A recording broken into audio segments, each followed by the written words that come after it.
tout, merci beaucoup pour votre invitation. Je suis ravi d'avoir l'opportunité d'échanger avec vous sur ces questions aujourd'hui. Alors, quand on parle d'inégalité en France, aux États-Unis, il faut d'abord replacer les choses dans leur contexte. Aujourd'hui, les 1% les plus riches aux États-Unis avec les plus hauts revenus capturent 20% du revenu national américain. C'était 10% en 1980. Donc, cette part du 1% est passée de 10% à 20%. En Europe occidentale, en France en particulier, la part du 1% les plus riches est passée de 10% à 12%, qui a une augmentation des inégalités qui est importante, qui n'est pas aussi spectaculaire et massive que ce qu'on a pu voir aux États-Unis. Donc ça, c'est un premier élément de contexte. Un deuxième élément de contexte, c'est la stagnation ou la quasi-stagnation des salaires pour les classes populaires américaines, avec pour l'essentiel zéro croissance du revenu pour la moitié de la population avec les plus bas revenus depuis 1980. En France, la situation n'est franchement pas beaucoup meilleure. Il y a un petit peu de croissance de revenus, mais quand même une croissance très faible, surtout depuis les 20 dernières années. Et donc le risque, effectivement, est réel que la crise sanitaire renforce ces deux tendances. La déconnexion des riches, des ultra-riches d'un côté, la stagnation salariale pour la grande majorité de la population de l'autre. On a vu dans le contexte du Covid l'explosion de la capitalisation boursière des grandes multinationales américaines, et avec ça l'explosion de la fortune de leurs actionnaires. Jeff Bezos a 70 milliards de dollars de plus de fortune aujourd'hui qu'au 1er janvier 2020.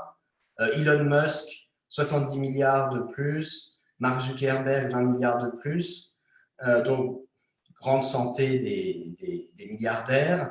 Et de l'autre côté, le risque que les salariés payent le coût de la crise, avec encore plus de stagnation salariale, en particulier les plus jeunes, les nouveaux entrants sur le marché du travail, et le risque réel que la pandémie exacerbe la pauvreté. Donc oui, on est, je pense, à un tournant où cette crise sanitaire risque de renforcer fortement les tendances inégalitaires qui sont à l'œuvre en France, en Europe comme aux États-Unis. Avec aussi un renforcement probable de la précarité, parce que vous parliez du salaire qui ne bouge pas, mais ça veut déjà dire qu'on a un salaire régulier.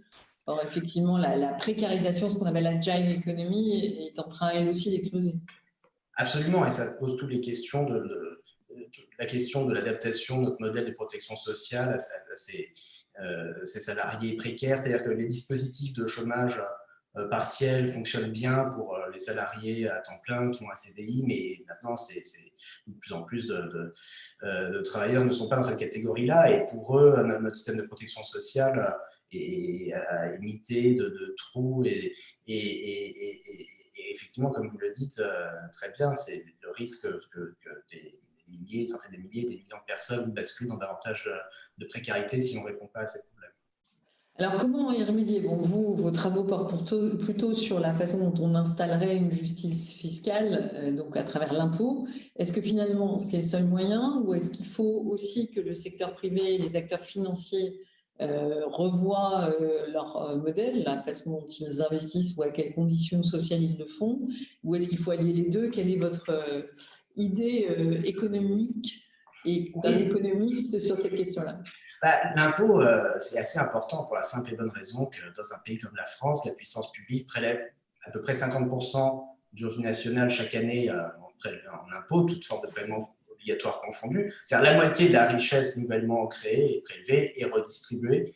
Et c'est important, mais pour que ça fonctionne bien, il faut que ces impôts soient prélevés dans la justice. Or, ce qu'on a observé, c'est qu'à mesure que les inégalités augmentaient, la progressivité de l'impôt diminuait, c'est-à-dire que les grands gagnants de la mondialisation, les entreprises multinationales et leurs actionnaires en particulier, ont vu leurs impôts baisser sous le coup de la concurrence fiscale, sous le coup de l'explosion de l'optimisation fiscale, de l'évasion fiscale, alors même que les catégories qui n'avaient peu ou pas bénéficié de la mondialisation, ou parfois même en ont souffert, ont vu leurs impôts plutôt augmenter, les petits commerçants, les retraités, les travailleurs à bas salaire, etc.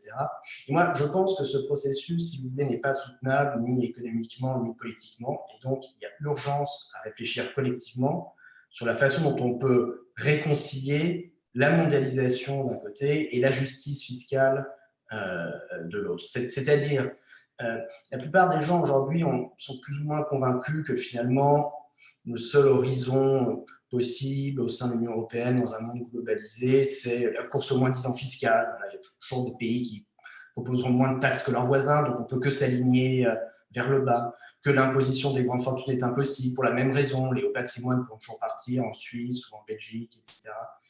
Et que donc la justice fiscale, la progressivité fiscale n'a pas grand avenir.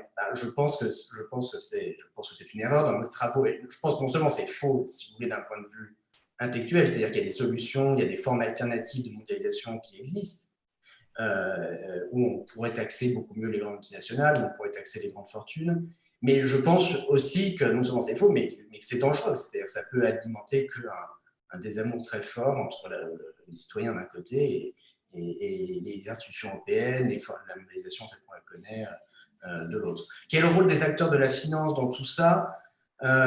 Bon, ils ont, je pense, un rôle à jouer. Je pense que ça passe en particulier par des investissements plus responsables dans les multinationales qui ne pratiquent pas l'optimisation fiscale agressive. Donc maintenant, il y a de plus en plus d'informations très insuffisantes. Mais d'abord, un élément qui devrait être mis sur la table dans le débat public, c'est d'exiger des multinationales qu'elles publient leurs comptes pays par pays, qu'à partir du moment où il y a un reporting pays par pays, ça permettrait aux acteurs de la finance de dire « Ah, bah nous, on voit que telle société, voilà, vous avez enregistré beaucoup de bénéfices aux Bermudes, comme Google, Alphabet, par exemple, où le taux d'imposition est 0%, bah donc nous, on va plutôt investir dans des sociétés qui n'ont pas de déficit fiscal, si vous voulez, qui payent bien leurs impôts, qui n'enregistrent pas des sommes faramineuses dans des paradis fiscaux à fiscalité faible ou nulle. » Donc là, il y a un vrai rôle pour les acteurs